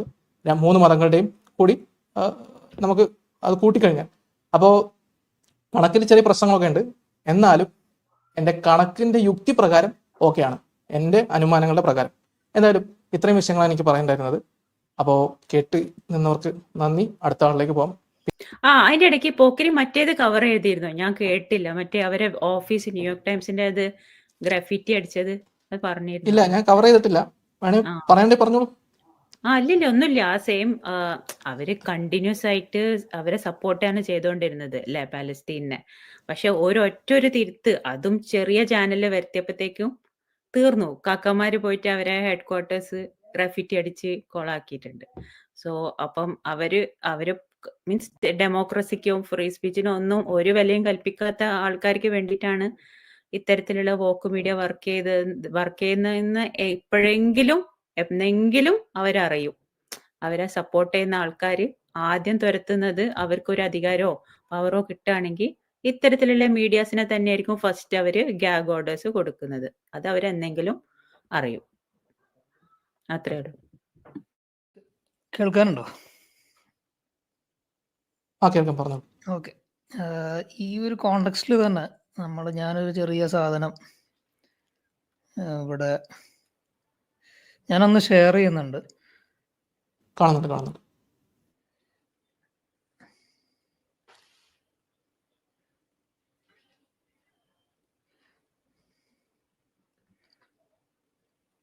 ഇതില് ഒരു നമ്മളെ കോറ എന്ന് പറഞ്ഞ പ്ലാറ്റ്ഫോമിൽ നമ്മൾ പുതിയ നമ്മൾ സംസാരിച്ചുകൊണ്ടിരിക്കുന്ന ഈ ലെഫ്റ്റുകൾക്ക് അല്ലെങ്കിൽ ലെഫ്റ്റ് വോക്സ്റ്റർ ലിബറൽ ഒരു ഗ്രൂപ്പിംഗ് എന്തുകൊണ്ട് ഇസ്ലാമിനെ പിന്തുണയ്ക്കുന്നു എന്നുള്ളതിൽ ലെഫ്റ്റുകളുടെ ഒരു ചിന്താഗതി, ലെഫ്റ്റ് റൈറ്റിന്റെ ഒരു ചിന്താഗതി ഞാൻ ഒന്ന് അനലൈസ് ചെയ്യുകയാണ്. അപ്പോൾ ഇതൊരു കോറ എന്ന് പറഞ്ഞ പ്ലാറ്റ്ഫോമിൽ ഞാൻ കുറച്ച് കാലമായിട്ട് എഴുതുന്നുണ്ട്, കുറേ കാലം എഴുതുന്നുണ്ട്. അപ്പോൾ അതിൽ ഒരു ഒരു പുള്ളിക്കാരി ഇട്ട ഒരു ആൻസർ ആണ്, അതായത് why do intellectuals mainly belong to the left എന്ന് പറഞ്ഞ ചോദ്യം ചോദിച്ചപ്പോൾ പുള്ളിക്കാരി പറയുന്നത് ആ ലെഫ്റ്റ് എന്ന് പറയുന്ന ഒരു സംഭവം, ഈ ഒരു ലെഫ്റ്റിലോട്ടാണ് ഇന്റലക്ച്വൽസ് കൂടുതൽ പോണത് എന്നുള്ളൊരു പൊട്ടത്തരാണെന്നാണ് പറയുന്നത്. അത് പൊതുവെ ഈ നമ്മുടെ ഈ ലെഫ്റ്റ് റൈറ്റ് അല്ലെങ്കിൽ കൺസർവേറ്റീവ് ലിബറൽ എന്ന് പറയുന്ന ആ ഒരു കൺസെപ്റ്റ്, പൊതുവെ കൺസർവേറ്റീവ്സ് എന്ന് പറയുന്നത് ഉള്ള ഒരു ചിന്താഗതി, അത് മാറാതെ അത് തന്നെ വെച്ചിട്ട് മുന്നോട്ട് പോവുക എന്നുള്ളൊരു ചിന്താഗതി വെച്ച് നടക്കുന്നവരാണ് കൺസർവേറ്റീവ്സ് എന്ന് പറയുന്നത്. ലിബറൽസ് എന്ന് പറയുന്ന ഉള്ള ചിന്താഗതിയെ മാറ്റണം, അത് മാറി മറിയണം എന്ന് പറഞ്ഞ് നടക്കുന്ന ആൾക്കാരാണ്. അപ്പൊ കൺസർവേറ്റീവ്സ് ചോദിക്കുന്ന ഒരു ചോദ്യം എന്താണെന്ന് വെച്ച് കഴിഞ്ഞാൽ, ഈ ഇത് മാറി മറിഞ്ഞ് ഉള്ള സിസ്റ്റം മാറി മറിഞ്ഞാൽ എന്താണ് ഭാവിയിൽ ഉണ്ടാകാൻ പോകുന്ന ഭവിഷ്യത്തുകളെ പറ്റി ഓർത്തിട്ട് അത് വേണ്ടാന്ന് വെക്കുന്ന ആൾക്കാരാണ് കൺസർവേറ്റീവ്സ്. പൊതുവെ അങ്ങനെ ഒരു ചിന്താഗതിയാണ് പൊതുവെ കൺസർവേറ്റീവ് ലിബറൽ ഇതിൽ പറയുന്നത്. ഇപ്പൊ അമേരിക്കയിൽ നമ്മൾ നോക്കുകയാണെങ്കിൽ അങ്ങനെ ഒരു ഐഡിയ ആണ് മുന്നോട്ട് വെക്കുന്നത്. അപ്പൊ അങ്ങനെ ഒരു നമ്മൾ നോക്കുമ്പോൾ പൊതുവെ നമ്മൾ ഈ കൺസർവേറ്റീവ്, അതായത് കൺസർവേറ്റീവ് തലത്തിൽ കാണിക്കുന്ന ആൾക്കാർക്കുള്ള തലച്ചോറിൽ അമിഗ്ദാല എന്ന് പറയുന്ന ഒരു സ്ഥലം അത് കുറച്ചും കൂടി വലുതായിരിക്കും എന്നാണ് പറയുന്നത്. ഈ അമിഗ്ദാലയാണ് നമ്മുടെ തലച്ചോറിൽ ആങ്സൈറ്റി, ഫിയർ എന്ന് പറയുന്ന സാധനങ്ങൾ കൺട്രോൾ ചെയ്യുന്ന ആള്. അപ്പോൾ അത് വലുതായിട്ടാണ് ഉള്ളതെന്ന് കാണുമ്പോൾ അതിനർത്ഥം ഫിയർ, ആങ്സൈറ്റി അത് കൂടുതലായിട്ട് കാണിക്കുന്ന ആൾക്കാരായിരിക്കും. അപ്പോൾ അങ്ങനത്തെ ആൾക്കാർ കൂടുതലായിട്ട് സേഫ് ആയിട്ടുള്ള സെക്യൂരിറ്റി, സേഫ്റ്റി, പ്രൊട്ടക്ഷൻ എന്നുള്ള കാര്യങ്ങളായിട്ട് ബന്ധപ്പെടുത്തിയിട്ട് കാര്യങ്ങൾ ചിന്തിക്കുന്ന ആൾക്കാരായിരിക്കും. അപ്പൊ അങ്ങനെ നമ്മൾ ചിന്തിക്കുന്നതുകൊണ്ട് അതിൽ അങ്ങനെ നമ്മൾ ചിന്തിക്കുന്നതുകൊണ്ട് നമ്മൾ ലെസ് ഇന്റലക്ച്വൽ ആവുമോ? എനിക്ക് തോന്നുന്നില്ല. അപ്പൊ അവിടെയാണ് ഈ ഒരു ലെഫ്റ്റുകൾ പറയുന്ന ഒരു സംഭവത്തിനോട് നമുക്ക് യോജിക്കാൻ പറ്റാത്തത്. ലെഫ്റ്റുകൾ പൊതുവെ അല്ലെങ്കിൽ ലിബറൽസ് പറയുന്ന ഒരു സംഭവമാണ്, കൺസർവേറ്റീവ്സ് ബുദ്ധി ഇല്ലാത്തവരാണ്, അല്ലെങ്കിൽ ട്രംപിന് വോട്ട് ചെയ്യുന്നവർ ബുദ്ധി ഇല്ലാത്തവരാണ്, മോദിക്ക് വോട്ട് ചെയ്യുന്നവർ ബുദ്ധി ഇല്ലാത്തവരാന്ന് പറയുമ്പോൾ അവരുടെ രാജ്യത്തിന് നാഷണലിസം മുന്നോട്ട് വെക്കുന്ന ആൾക്കാരാണ്. രാജ്യത്തിന് കൂടുതലായിട്ട് സെക്യൂരിറ്റി, മിലിറ്ററി അങ്ങനത്തെ സാധനങ്ങൾക്ക് വേണ്ടിയിട്ട് പണം മുടക്കുന്ന ആൾക്കാരാണ്. അപ്പോൾ രാജ്യത്തിന്റെ സെക്യൂരിറ്റി, രാജ്യത്തിന്റെ കൾച്ചർ, രാജ്യത്തിന്റെ ലോങ് ടേം വിഷൻ അതിനെ സപ്പോർട്ട് ചെയ്യുന്ന ആൾക്കാര് ഇന്റലക്ച്വൽസ് അല്ല എന്ന് പറയുന്നതിനോട് തന്നെ എനിക്ക് യോജിപ്പില്ല. അപ്പോൾ അങ്ങനത്തെ ഒരു ആൻസർ ആണിത്. അപ്പൊ അമിഗ്ദാല എന്ന് പറഞ്ഞ സാധനം വെൽ ഡെവലപ്ഡ് ആയതുകൊണ്ടാണ് ഈ കൺസർവേറ്റീവ്സ് ആയിട്ട് കുറച്ച് ആൾക്കാർ നിൽക്കുന്നത് എന്നും, അത് വെൽ ഡെവലപ്ഡ് അല്ലാത്തത് കൊണ്ടാണ് ലിബറൽസ് ആയി നിന്നിട്ട് ഉള്ള ഭരണകൂടത്തിന് അല്ലെങ്കിൽ ഉള്ള സിസ്റ്റത്തെ നശിപ്പിക്കാൻ നോക്കുന്ന കാര്യങ്ങൾ ചെയ്യുന്നത് എന്നാണ് ഇതിൽ പറയുന്നത്. അപ്പോ ഇതാണ് ഒരു സംഭവം. ഇനി അടുത്ത ആൻസറിലോട്ട് നമുക്ക് പോവാം. ഇയാളൊരു സെൽഫ് പ്രൊക്ലെയിംഡ് ലിബറൽ ആണ്. പുള്ളിക്കാരൻ പറഞ്ഞു വെക്കുന്നത് ഇതേ ചോദ്യത്തിന് തന്നെ ഉള്ള ഒരു വേറൊരു ഉത്തരമാണ്. സെൽഫ് പ്രൊക്ലെയിംഡ് ലിബറൽ ആണ്, ലെഫ്റ്റ് ആണ്, ഒരു ലോയർ ആണെന്നാണ് പ്രൊഫൈൽ എഴുതിയിട്ടുള്ളത്. അപ്പൊ പുള്ളിക്കാരൻ ഇതിൽ പറയണത് ബുദ്ധി കൂടുന്തോറും അല്ലെങ്കിൽ എഡ്യൂക്കേഷൻ കൂടുന്തോറും ഞങ്ങൾ ലെഫ്റ്റുകളാവും. അതൊരു എന്താ പറയാ ബയസ്ഡ് ആയിട്ടുള്ള ഒരു ഫെനോമിനയാണ്, അത് അങ്ങനെ തന്നെ നടക്കുള്ളൂ എന്ന് പറഞ്ഞു വെക്കുകയാണ്. അപ്പൊ അവിടെ നമുക്ക് പ്രശ്നം എന്താന്ന് വെച്ച് കഴിഞ്ഞാൽ ഇയാൾ കൊടുത്തിട്ടുള്ള ഇതിൽ എന്നിട്ട് ഇങ്ങനെ ഓരോന്ന് പറഞ്ഞു പോകണം, എന്നിട്ട് ഇതിൽ ഇയാൾ സയന്റിഫിക് ആയിട്ടുള്ള ആർട്ടിക്കിൾസ് ഒക്കെ അതിന് ഉത്തരമായിട്ട് ഇതിൽ കൊടുത്തിട്ടുണ്ട്. അപ്പൊ അതിലുള്ള ഫസ്റ്റ് ആർട്ടിക്കിൾ ആണ് ഇതിൽ ഈ പറയണത് why are highly educated Americans getting more liberal എന്ന് പറഞ്ഞ് ഇതിൽ ചോദിക്കുന്നുണ്ട്. അപ്പോ ഇതിൽ പറയണത് അത് ഹൈലി എഡ്യൂക്കേറ്റഡുള്ള ഇതേ ആർട്ടിക്കിളിൽ പറയുന്ന ഇയാള് പ്രശ്നം എന്താണെന്ന് വെച്ച് കഴിഞ്ഞാൽ പൊതുവെ ലെഫ്റ്റിലുള്ള ഇന്റലക്ച്വൽസിന്റെ പ്രശ്നം എന്താ വെച്ച് കഴിഞ്ഞാൽ ഈ ആർട്ടിക്കിളിന്റെ ടൈറ്റിൽ മാത്രം നോക്കിയിട്ട് വന്നിട്ട് ഓരോന്ന് വിളിച്ച് പറയുന്ന ഒരു പ്രവണത ഞാൻ കണ്ടിട്ടുണ്ട്. അപ്പോൾ ഇതിന്റെ ആർട്ടിക്കിളിലെ മൊത്തത്തിൽ ഒരു സയന്റിഫിക് ആർട്ടിക്കിൾ വരുമ്പോൾ അതിന്റെ അബ്സ്ട്രാക്ട് എങ്കിലും വായിച്ചു നോക്കണം. അതും കൂടി വായിച്ചു നോക്കാണ്ടാണ് ഇങ്ങനത്തെ കുറെ അൺനെസസറി ബോഗസ് ആയിട്ടുള്ള സ്റ്റേറ്റ്മെന്റ്സ് മുന്നോട്ട് വെക്കുന്ന ലെഫ്റ്റുകൾ. ഞാൻ പൊതുവെ ലെഫ്റ്റുകളുടെ ഉള്ളിൽ കണ്ടിട്ടുള്ള ഒരു പരിപാടിയാണ്. അപ്പൊ ഈ ആർട്ടിക്കിൾ പറയണത് ഈ അമിഗ്ദാല എന്ന് പറയുന്ന സംഭവം കൂടുതൽ വലുതായിട്ടുള്ള ആൾക്കാരാണ് കൺസർവേറ്റീവ് ആ ഒരു ചിന്താഗതിയിൽ നിൽക്കുന്ന ആൾക്കാർ. മോദി അല്ലെങ്കിൽ ട്രംപ് അല്ലെങ്കിൽ ഗീറ്റ് വിൽഡേഴ്സ് പോലത്തെ ആൾക്കാർക്ക് വോട്ട് ചെയ്യുന്ന ആൾക്കാർ. മറ്റവരാണ് ഈ പറഞ്ഞ പോലെ പിണറായി വിജയൻ അല്ലെങ്കിൽ മറ്റേ ആൾക്കാർക്ക് ലെഫ്റ്റ് എന്ന് പറയുന്ന സാധനങ്ങൾക്ക് വോട്ട് ചെയ്യുന്ന ലിബറൽസ് അമിഗ്ദാല ഡെവലപ്പ് ചെയ്യാത്തവരെന്ന് പറഞ്ഞു വെക്കുമ്പോൾ അതിനർത്ഥം അതിൽ നേരത്തെ പറഞ്ഞതിൽ പോലെ അത് ഇന്റലക്ച്വലി അവർ കുറവാണോ കൂടുതലാണോ എന്നുള്ളൊരു സംഭവം അതിൽ വരുന്നില്ല. അമിഗ്ദാല എന്ന് പറയുന്ന തലച്ചോറിന്റെ ഒരു ഭാഗം മാത്രമാണെന്നാണ് പറഞ്ഞു വെക്കുന്നത്. അതേപോലെ തന്നെ ഈ ഹൈലി എഡ്യൂക്കേറ്റഡ് ആയിട്ട് വരുന്ന ആൾക്കാർ ലിബറൽസ് ആവെന്ന് പറയുന്നതിനോട് യോജിപ്പില്ല. മറിച്ച് എൻവയോൺമെന്റൽ സയൻസസ്, പിന്നെ ആർട്സ്, കൾച്ചർ, അങ്ങനത്തെ സാധനങ്ങൾ MA, അതായത് മാസ്റ്റർ ഓഫ് ആർട്സ് അല്ലെങ്കിൽ ബാച്ചുലർ ഓഫ് ആർട്സ് പഠിക്കുന്ന ആൾക്കാരാണ് കൂടുതലായിട്ട് ലിബറൽസ് ആയി മാറുന്നത്. മറിച്ച് master of science, BTech, bachelor of technology അങ്ങനത്തെ സാധനങ്ങൾ പഠിക്കുന്നവരധികവും, പിന്നെ അങ്ങനത്തെ സാധനങ്ങൾ പഠിക്കുന്ന അധിക പേരും എന്താ പറയാ, ഈ അവര് കൂടുതലായിട്ട് കൺസർവേറ്റീവ് ചിന്താഗതിയിലോട്ട് നിൽക്കുന്ന ആൾക്കാരായിരിക്കും എന്ന് തന്നെയാണ് പറഞ്ഞു വെക്കുന്നത്. അപ്പോൾ it is nonetheless it is not related to someone's intellect എന്നുള്ളതാണ് പറയുന്നത്. നമ്മൾ ലിബറൽ ആവുന്നതോ നമ്മൾ ഈ കൺസർവേറ്റീവ് ആവുന്നതോ ഇതൊന്നും ഇന്റലക്റ്റായിട്ട് ബന്ധപ്പെടുത്തിയിട്ടല്ല, മറിച്ച് തലച്ചോറിന്റെ തന്നെ പല പല ഭാഗങ്ങളായിട്ട് ബന്ധപ്പെടുത്തിയിട്ട് നിൽക്കുന്ന കാര്യങ്ങളാണ്. അപ്പൊ അതിന് ലിബറൽസ് ആണ് കൂടുതൽ ഇന്റലക്ച്വൽ എന്ന് പറയുന്നതിനോടുള്ള ഒരു പൊട്ടത്തരാണ് അവിടെ കാണിച്ചു തരുന്നത് ഇങ്ങനത്തെ ആർട്ടിക്കിൾസ്. ഇതേ ആള് തന്നെ വേറെ കുറച്ച് ആർട്ടിക്കിൾസ് പറയുന്നുണ്ട്. അതിന്റെ ആർട്ടിക്കിൾസിന്റെ പിന്നെ തലക്കെട്ട് നമുക്ക് നോക്കാം. Are conservatives really more simple minded than liberals, the domain specificity of complex thinking.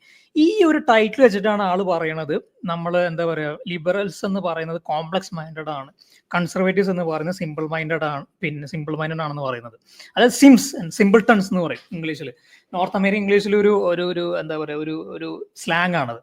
അപ്പോൾ അങ്ങനത്തെ അതാണോ എന്നുള്ളതാണ്. അപ്പൊ ഞാൻ ഇത് വായിച്ചു നോക്കിയപ്പോൾ ഇതിൽ പറയുന്ന കാര്യങ്ങൾ പറയുന്നത് ഈ ടൈറ്റിൽ പറഞ്ഞ ഒന്നും അല്ല ഇതിൽ പറയുന്നത്. ഇതിൽ പറയുന്നത് ഇത്രയേ ഉള്ളൂ. അതായത് തലച്ചോറിന്റെ തന്നെ പല ഭാഗങ്ങളായിട്ട് ബന്ധപ്പെടുത്തിയിട്ട് പറയുന്നത്. ഒരാൾക്ക് അമിഗ്ദാല കുറച്ച് കൂടുതലുണ്ട്, മറ്റൊരാൾക്ക് അമിഗ്ദാലന്റെ വലിപ്പം കുറവാണ്. ഒന്നാമത്തെ വ്യത്യാസം. രണ്ടാമത്തെ വ്യത്യാസം ഈ പ്രഡിക്റ്റബിലിറ്റി അങ്ങനത്തെ കാര്യങ്ങൾ കുറച്ചും കൂടി ഫാക്ട്സ് ആയിട്ട് ബന്ധപ്പെടുത്തി, കുറച്ചും കൂടി മാത്തമാറ്റിക്സ് ആയിട്ട് ബന്ധപ്പെടുത്തി ഒരു സാധനത്തെ പ്രഡിക്റ്റ് ചെയ്യാൻ ഇഷ്ടപ്പെടുന്ന ആൾക്കാർ, അതായത് മാത്സ്, ഫിസിക്സ്, സയൻസ്, പൊതുവെ പിന്നെ basic sciences, maths, physics, chemistry അങ്ങനത്തെ ഫീൽഡുകളിലുള്ള ആൾക്കാർ അല്ലെങ്കിൽ ടെക്നോളജി വരുന്ന ആൾക്കാർ, ഇവർ പൊതുവെ കൺസർവേറ്റീവ് ചിന്താഗതിയുള്ള ആൾക്കാരായിരിക്കും. മറ്റൊരു ലിബറൽസ് എന്ന് പറയുന്ന ആൾക്കാർ കൂടുതലായിട്ട് വരുന്നത് ഈ ഇങ്ങനത്തെ ലിബറൽ ആർട്സ് പോലെ സബ്ജക്ട്സുകളിലാണ്. പൊതുവെ സോഷ്യോളജി, പിന്നെ കൾച്ചർ, സൈക്കോളജി അങ്ങനത്തെ സാധനങ്ങളിൽ നിന്ന് വരുന്ന ആൾക്കാരെയാണ് നമ്മൾ, അല്ലെങ്കിൽ ലാംഗ്വേജസ് ഇങ്ങനത്തെ കുറച്ച് മലയാളം, ഇംഗ്ലീഷ് അങ്ങനത്തെ സാധനങ്ങൾ പഠിക്കുന്ന ആൾക്കാരാണ് പൊതുവെ എന്താ പറയാ ഈ ലിബറൽസ് ആയി വരുന്നത്. അപ്പൊ ഇതിലൊരു കാര്യമുണ്ട്. ഈ പൊതുവെ ഞാൻ കോളേജിൽ പഠിക്കുമ്പോൾ ഞാൻ ശ്രദ്ധിച്ചിട്ടുള്ള ഒരു കാര്യമാണ്. അതായത് ഈ പൊതുവെ ഈ ലാംഗ്വേജ് ആർട്സ് പഠിക്കുന്ന ആൾക്കാർ കുറച്ചും കൂടി ആർട്ടിക്കുലേറ്റ് ആയിരിക്കും കാരണം അത് അവരുടെ സബ്ജക്റ്റ് ലിങ്ക്ഡ് ആണ്. കാരണം പൊളിറ്റിക്കൽ സയൻസ് പഠിക്കുന്ന ഒരാളും ഫിസിക്സ് പഠിക്കുന്ന ഒരാളും അതിൽ പൊളിറ്റിക്കൽ സയൻസ് പഠിക്കുന്ന ആള് അവരുടെ സബ്ജക്റ്റ് ലിങ്ക്ഡ് ആയതുകൊണ്ട് അവർ സംസാരിക്കാൻ കുറച്ചും കൂടി പാടവമുള്ള ആൾക്കാരായിരിക്കും. അപ്പൊ അവർ സംസാരിക്കുന്ന പാടവം കണ്ടിട്ട് അവരുടെ ഇന്റലക്ട് അളക്കുന്ന ഒരു ലേമൻ അല്ലെങ്കിൽ പുറത്തുനിന്ന് കാണുന്ന ആൾക്ക് ഫിസിക്സിന്റെ ആൾക്ക് സംസാരിക്കാൻ മര്യാദക്ക് അറിയില്ല, മറ്റേ ആൾക്ക് സംസാരിക്കാൻ നന്നായിട്ട് അറിയാം എന്ന് പറഞ്ഞിട്ടാണ് വിലയിരുത്തുന്നത്. അങ്ങനത്തെ കുറച്ച് ബയസസ്, ഈ ഹാലോ ഇഫക്റ്റ് എന്നൊക്കെ പറയുന്ന കോഗ്നിറ്റീവ് ബയസസിന്റെ കുറെ സാധനങ്ങളായിട്ട് ബന്ധപ്പെടുത്തിയിട്ട് പറയുന്ന, എന്നിട്ട് ഇങ്ങനത്തെ കുറെ ആർട്ടിക്കിൾസ് മുഴുവൻ വായിച്ചു നോക്കാണ്ട് ഇങ്ങനത്തെ ടൈറ്റിൽ മാത്രം എടുത്തുകൊണ്ട് ലിബറൽസ് ആണ് ബുദ്ധിമാന്മാരെന്ന് പറയുന്ന ഒരു പ്രവണതയാണ് ലെഫ്റ്റുകൾക്കുള്ളിൽ കണ്ടുവരുന്നത്. അതിന്റെ ഉത്തമ എക്സാമ്പിൾ ആണ് ഇയാളുടെ ഈ ആൻസർ എന്ന് പറയുന്നത്.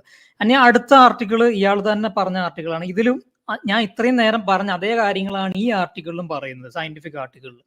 ഇതാണ് ഈ ലെഫ്റ്റുകളിലെ ഒരു പരാജയം എന്ന് പറയുന്നത്. ഒരു ആർട്ടിക്കിള് തന്നെ മര്യാദക്ക് പഠിക്കാതെ അതിനെ വസ്തുതാ വിരുദ്ധമായി അതിന്റെ ടൈറ്റിൽ മാത്രം വെച്ചിട്ടാണ് ക്ലെയിം ചെയ്യുന്നത് liberals are more intelligent than Conservatives എന്ന് പറയുന്നത്. അങ്ങനെ ഒരു എന്താ പറയുക, അങ്ങനെ ഒരു ഡിഫറൻഷിയേഷൻ തന്നെ ഒരു തെറ്റാണെന്ന് പറഞ്ഞിട്ടാണ് ഫസ്റ്റ് ആൻസറിൽ പറയുന്നത്. അതിന്റെ ഉത്തമ ഉദാഹരണമാണ് ഞാൻ ആർട്ടിക്കിൾസ് വെച്ചിട്ട് പറയുന്നത്.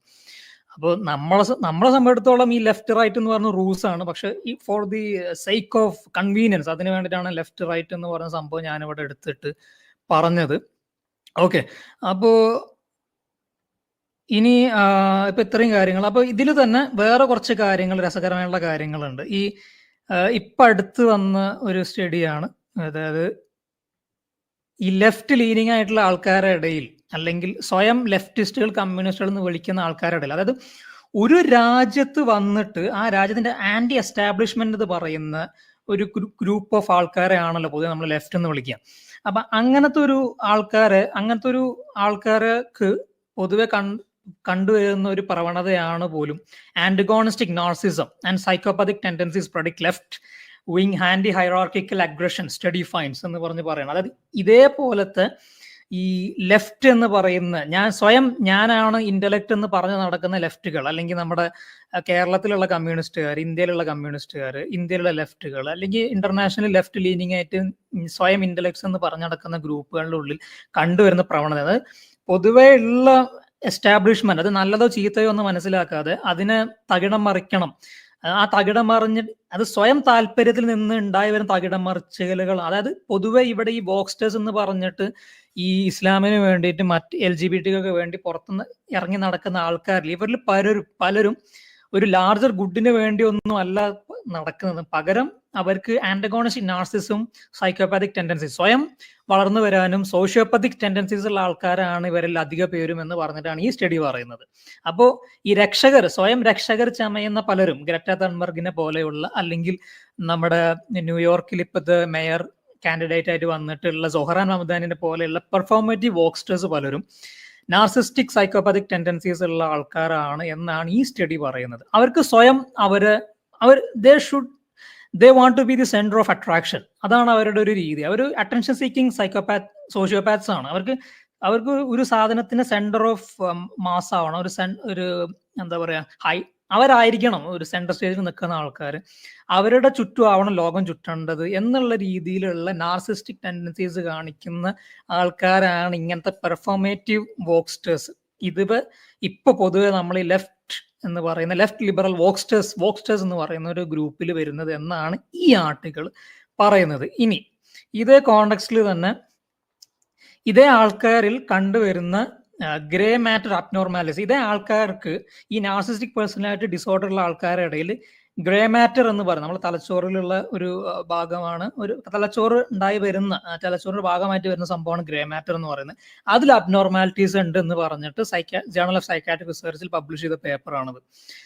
ഇവിടെയാണ് നമ്മൾ പറയുന്നത് ഈ ലെഫ്റ്റ് എന്ന് പറയുന്ന ഗ്രൂപ്പിങ്ങിന്റെ പരിപാടി. അപ്പോൾ ഇതേ ലെഫ്റ്റുകളാണ് നമ്മൾ ഓർക്കണം, ഇതേ ലെഫ്റ്റുകളാണ് നേരത്തെ പറഞ്ഞത് പിന്നെ റൈറ്റുകളാണ് സിമ്പിൾട്ടൺസ്, ഞങ്ങൾ ഇവരെ സോഫിസ്റ്റിക്കേറ്റഡ് എന്ന് പറഞ്ഞ് നടക്കുന്ന ഈ ലെഫ്റ്റുകളുടെ ചിന്താഗതിയാണ് ഇവിടെ പറയുന്നത്. അവരുടെ ഇടയിൽ ഗ്രേ മാറ്റർ അബ്നോർമാലിറ്റീസ് കണ്ടുവരുന്നുണ്ട്, നാർസിസ്റ്റിക് പേഴ്സണാലിറ്റി കണ്ടുവരുന്നുണ്ട് എന്ന് പറയുന്ന ഒരു സംഭവം. അപ്പോൾ ഇതാണ് ഈ ലെഫ്റ്റുകളുടെ ഒരു പരിപാടി എന്ന് പറയുന്നത്. ഒരു ആർട്ടിക്കിൾ വായിക്കുമ്പോൾ അല്ലെങ്കിൽ പഠിക്കുമ്പോൾ ഇത് മര്യാദക്ക് ആർട്ടിക്കിളിന്റെ ഹെഡിങ് മാത്രം എടുത്തു വെച്ചുകൊണ്ട് ഞാൻ പറഞ്ഞാണ് ശരിയെന്ന് വാദിക്കുന്ന ഒരു പ്രവണത ഉണ്ട് ലെഫ്റ്റുകൾക്കിടയിൽ. ഞാൻ ഈ വോക്സറെ നടന്ന സമയത്ത് ഞാനും ഇതൊക്കെ ചെയ്തിട്ടുണ്ടായിരുന്നു. അപ്പോൾ പൊതുവേ നമ്മൾ സയന്റിസ്റ്റ് എന്ന് പറയുമ്പോൾ അല്ലെങ്കിൽ ശാസ്ത്രത്തിന്റെ ഒരു കാര്യത്തിന് നമ്മൾ മര്യാദക്ക് മനസ്സിലാക്കേണ്ടത് ഒരു ആർട്ടിക്കിളിന്റെ ഹെഡ്ലൈൻ നോക്കിയിട്ടല്ല, മറിച്ച് അതിന്റെ അബ്സ്ട്രാക്ട് എങ്കിലും വായിച്ചു നോക്കണം, അതിലെന്താ പറയണമെന്ന് അറിയാൻ വേണ്ടിയിട്ട്.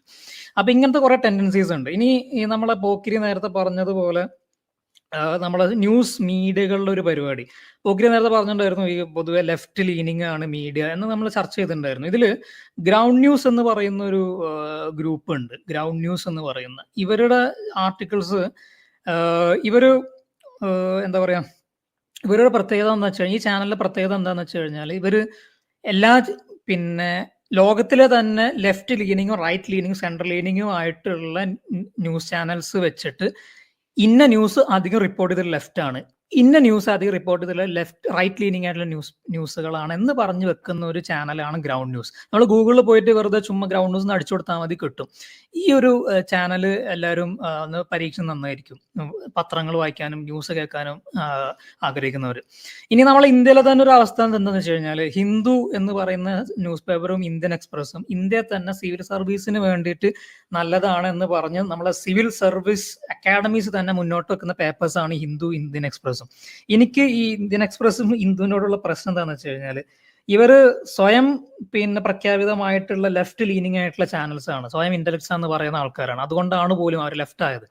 ഈ രണ്ട് ചാനലുകളും നിങ്ങൾ ഈ നമ്മുടെ ഈ ഇസ്രായേൽ ഗാസ കോൺഫ്ലിക്റ്റ് നമ്മൾ എടുത്തു നോക്കുകയാണെന്നുണ്ടെങ്കിൽ, പ്രത്യേകിച്ച് ഹിന്ദുവിന്റെ കൺസൾട്ടന്റ് ആയിട്ടുള്ള സ്റ്റാൻലി ജോണിയാണ് ഈ ഇസ്രായേൽ പലസ്തീൻ കോൺഫ്ലിക്റ്റ് ഇൻഡെപ്ത് ആയിട്ട് എഡിറ്റോറിയൽ എഴുതുന്ന ആള്, ഹിന്ദുവിൽ ഇന്റർനാഷണൽ കറസ്പോണ്ടന്റ് ആണ് ഹിന്ദുവിന്റെ. പുള്ളിക്കാരൻ പറയുന്ന ഒരു ആർട്ടിക്കിൾ ഞാൻ ഫുള്ളായിട്ട് വായിച്ചിട്ടുണ്ടായിരുന്നു. അപ്പൊ പുള്ളിക്കാരൻ പുസ്തകം എഴുതിയിട്ടുണ്ട്. അപ്പൊ ഈ പുസ്തകത്തിലും ഇയാളുടെ ആർട്ടിക്കിളിലും, പുസ്തകം ഞാൻ വായിച്ചിട്ടില്ല, പക്ഷെ ഈ പുസ്തകത്തിന്റെ അടിസ്ഥാനത്തിൽ എഴുതിയ ഒരു ആർട്ടിക്കിൾ ഉണ്ട്. അത് വായിച്ചപ്പോൾ ഞാൻ മനസ്സിലാക്കിയിട്ടുള്ളത്, ഇയാൾ ഇസ്രായേൽ പലസ്തീനിൽ, ഇസ്രായേൽ ഗാസയിൽ കാണിച്ചതും ഇസ്രായേൽ വെസ്റ്റ് ബാങ്കിൽ കാണിച്ചതുമായിട്ടുള്ള അപരാധങ്ങളും പിന്നെ പ്രശ്നങ്ങളും യുദ്ധങ്ങളും മാത്രമേ പറയുന്നുള്ളൂ. അവിടുന്ന് ഹമാസ് തിരിച്ചു ചെയ്തിട്ടുള്ള കാര്യങ്ങളോ അവിടുന്ന് ഈ വെസ്റ്റ് ബാങ്ക് പലസ്തീൻ അതോറിറ്റി ജൂതന്മാരോട് കാണിച്ചിട്ടുള്ള കാര്യങ്ങളോ ഒന്നും പറയുന്നില്ല, അല്ലെങ്കിൽ മനഃപൂർവ്വം അതിനെ ഡൗൺ പ്ലേ ചെയ്തിട്ടാണ് അയാൾ ആർട്ടിക്കിൾസ് എഴുതുന്നത്. ഇതേപോലെ തന്നെ ഈ ഒരു കോണ്ടെക്സ്റ്റിൽ അറബികൾ കാണിച്ചു കൂട്ടിയിട്ടുള്ള വിക്രസുകൾ, അറബികളാണ് എന്ത് പറയുന്നത്, ഈ അറബികളാണ് ഈ വെസ്റ്റ് ബാങ്കും ഗാസയും ജൂതന്മാർക്ക് പൈസക്ക് വിറ്റത്. എന്നിട്ട് ആ പൈസക്ക് വിറ്റതിന് ശേഷം അറബികൾ അവിടുന്ന് ഒഴിഞ്ഞു പോയതിനു ശേഷം അവിടുത്തെ ജനങ്ങളോടും കൂടി ചോദിക്കാണ്ടാണ് അറബികൾ ഞങ്ങളെ സ്ഥലമാണെന്ന് പറഞ്ഞ് ജൂതന്മാർക്ക് വിറ്റത്. എന്നിട്ട് അറബികൾ പൈസ പോക്കറ്റിലാക്കിയിട്ട് അവർ തിരിച്ചു പോയതിനു ശേഷം പിന്നെ ആണ് ജൂതന്മാരെ അറിയണത് എന്ത് ഇവിടെ വേറെ ആൾക്കാർ ജീവിക്കുന്നുണ്ടായിരുന്നു എന്നുള്ള കാര്യം. അപ്പൊ ജൂതന്മാരെ തെറ്റാണോ ഇത്, അതോ ഗാസക്കാരെ തെറ്റാണോ ഇത്, അത് അറബികളെ തെറ്റാണോ ഇത്? അറബികളല്ലേ ഇവിടെ രണ്ടാളെയും വഞ്ചിച്ചുകൊണ്ടിരിക്കുന്നത്? ഇങ്ങനത്തെ കുറെ സംഭവങ്ങൾ, ഫാക്ട് സ്റ്റേറ്റ്മെന്റ്സ് ആരിഫിന്റെ പോലത്തെ ചാനലുകൾ പറയുമ്പോൾ ഈ രണ്ട് ന്യൂസ് പേപ്പേഴ്സും ഇങ്ങനത്തെ കാര്യത്തിൽ മൗനം പാലിച്ചുകൊണ്ട് വെറും ഇസ്രായേലിനെ കുറ്റക്കാരനാക്കിക്കൊണ്ട് പറയുന്ന ഒരു പ്രവണതയാണ് ഹിന്ദുവും ഇന്ത്യൻ എക്സ്പ്രസിലും ഞാൻ കണ്ടിട്ടുള്ളത്. ഇതിന്റെ ഒരു അടിസ്ഥാനത്തിൽ കുറച്ചും കൂടി ഒരു നല്ല പേപ്പറാണ് എനിക്ക് ഇന്ത്യയിൽ തോന്നിയിട്ടുള്ളത് ദി പ്രിന്റ് എന്ന് പറയുന്ന ഒരു ന്യൂസ് ചാനലാണ്. അവര് പിന്നെയും ഒരു രണ്ട് മൂന്ന് ഈ സെന്റർ ലെഫ്റ്റ് റൈറ്റ് അങ്ങനത്തെ എല്ലാ വിഭാഗങ്ങളും നോക്കിയിട്ട് എഴുതുന്ന ഒരു, അല്ലെങ്കിൽ അങ്ങനത്തെ മൂന്ന് കൂട്ടവും എഴുതുന്ന ആർട്ടിക്കിൾസ് പബ്ലിഷ് ചെയ്യുന്ന ഒരു ന്യൂസ് പ്രിന്റ് പ്ലാറ്റ്ഫോമാണ് പ്രിന്റ് എന്ന് പറയുന്നത്. പിങ്ക് യൂണിക്കോൺ ഒരു ചെറിയൊരു കാര്യം പറയുന്നു. സൽമാൻ അതെനിക്ക് ആരിഫിനെ ചീത്ത പറയാണ്ട്, അത് ഞാൻ പിന്നെ പറഞ്ഞോളാം. എല്ലാരും തെറ്റിദ്ധരിച്ചു, എന്നെ ഏതോ കാക്കന്മാരെ തല്ലിക്കൊന്നു വിചാരിച്ചിട്ടുണ്ടാവല്ലേ?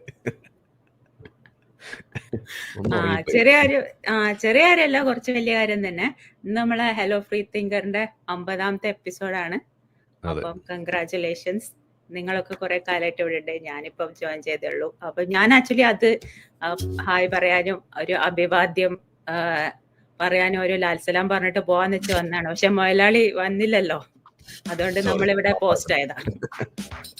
അപ്പൊ എല്ലാവർക്കും നന്ദി. അത് ഞാനൊന്ന് ഇപ്പൊ നമുക്ക് പറഞ്ഞേക്കാം. അതായത് നമ്മളുടെ 50ാമത്തെ എപ്പിസോഡ്, ഇങ്ങനെ നമ്മൾ ടീമായിട്ട് ഇത് ചെയ്യാൻ തുടങ്ങിയിട്ട് 50ാമത്തെ എപ്പിസോഡായി എന്നുള്ളതാണ് ഇതിന്റെ പ്രത്യേകത. സോ എല്ലാ ആളുകൾക്കും വലിയധികം നന്ദി. ജോയിൻ ചെയ്ത നമ്മളുടെ ഈ ടീം മെമ്പേഴ്സ് എല്ലാവർക്കും നന്ദി. ഓക്കെ, അപ്പോൾ മുന്നോട്ട് ഇനിയും കുതിക്കാൻ പറ്റട്ടെ. എന്തായാലും ഈ ഒരു അവസരത്തിൽ പ്രത്യേകം എടുത്ത് പറയേണ്ടത്, നമ്മളിപ്പോൾ ഈ ലാസ്റ്റ് കുറച്ച് നാളുകളായിട്ട് ചെയ്യുന്ന ഒരു ഫോർമാറ്റ് അത് കുറേയും കൂടി എൻഗേജിങ്ങും കുറേയും കൂടിയും ഫ്രൂട്ട്ഫുൾ ആണെന്നുള്ള രീതിയിൽ കുറേ ഫീഡ്ബാക്ക് കിട്ടാറുണ്ട്. ഇത് ഒരുപാട് ആളുകൾക്ക്, പ്രത്യേകിച്ച് ചില UPSCക്കൊക്കെ പ്രിപ്പയർ ചെയ്യുന്ന കുറേ ആളുകൾ ഇതിനു വേണ്ടി കാത്തിരിക്കുന്നു എന്നാണ് അറിയുന്നത്. സോ അത് പോക്കിരിക്ക് ഒരു വലിയ ഒരു അപ്രീസിയേഷൻ കൂടിയായിട്ട് അല്ലല്ല കുറെ ആളുകൾ അത് പറയുന്നുണ്ട്. അതായത് നമ്മളുടെ പരിപാടി, അതായത് നമ്മളെ ഇപ്പൊ ഇവിടെ സൽമാൻ പറഞ്ഞ തന്നെ പ്രിന്റ് മാത്രമാണ് പലതും പറയുന്നു, അല്ലെങ്കിൽ പല മീഡിയം പലതും പറയുന്നില്ല. അപ്പൊ അങ്ങനെയൊക്കെയുള്ള സാധനങ്ങൾ നമ്മൾ ലോകത്ത് നിന്ന് തപ്പിപ്പിടിച്ച് ഇവിടെ ഇങ്ങനെ ചെയ്യുന്നു എന്നുള്ളത് അവർക്ക് ഭയങ്കര യൂസ്ഫുൾ ആണ് എന്നുള്ള രീതിയിൽ. അങ്ങനെ UPSCക്കാർ പ്രിപ്പയർ ചെയ്യുന്ന ആളുകൾ, പല ആളുകളും ഇവിടെ വന്ന് ശനിയാഴ്ച മാത്രം ഇത് കാണാൻ വേണ്ടി കഷ്ടപ്പെടുന്നു എന്ന് അറിയുന്നതിൽ വലിയ സന്തോഷം. അപ്പോൾ എന്തായാലും അവർക്കും വലിയൊരു നന്ദി. നിങ്ങൾ നമ്മളുടെ പ്രോഗ്രാം കൊണ്ട് അങ്ങനെ ഒരു ഉപകാരം കണ്ടെത്തി എന്ന് അറിയാൻ കഴിഞ്ഞതിൽ നമുക്ക് സന്തോഷം. നമ്മളെ വീഡിയോ കണ്ടുകൊണ്ടിരിക്കുന്ന ആളുകൾ ചാനൽ സബ്സ്ക്രൈബ് ചെയ്തിട്ടില്ല എന്നുണ്ടെങ്കിൽ അത് ചെയ്ത് നമ്മളെ സപ്പോർട്ട് ചെയ്യുക. മറ്റു രീതിയിൽ സപ്പോർട്ട് ചെയ്യാൻ ആഗ്രഹിക്കുന്ന ആളുകൾക്ക് അതിൻ്റെ ഡീറ്റെയിൽസ് ഡിസ്ക്രിപ്ഷനിലുണ്ട്. നിങ്ങളുടെ ഓരോ ലൈക്കും ഷെയറും അതുപോലെ കമൻ്റ് ഇടുന്നതും ഇതിൽ ഈ വീഡിയോ അതിൻ്റെ താഴെ വരുന്ന കമൻറ്റുകൾക്ക് നിങ്ങൾ പ്രതികരിക്കുന്നതെല്ലാം തന്നെ വീഡിയോയുടെ റീച്ച് കൂടുന്നതിന് വലിയ തോതിൽ ഉപകാരപ്പെടുന്ന സംഗതിയാണ്. അപ്പോൾ അതുകൊണ്ട് അതിൽ നിങ്ങൾ ഏർപ്പെടണം എന്നും കൂടി ഞാൻ അഭ്യർത്ഥിക്കുകയാണ്. മറ്റുള്ള രീതിയിലുള്ള സപ്പോർട്ട് തുടർന്നും നിങ്ങളുടെ ഭാഗത്തുനിന്നുണ്ടാവും എന്ന് പ്രതീക്ഷിക്കുന്നു.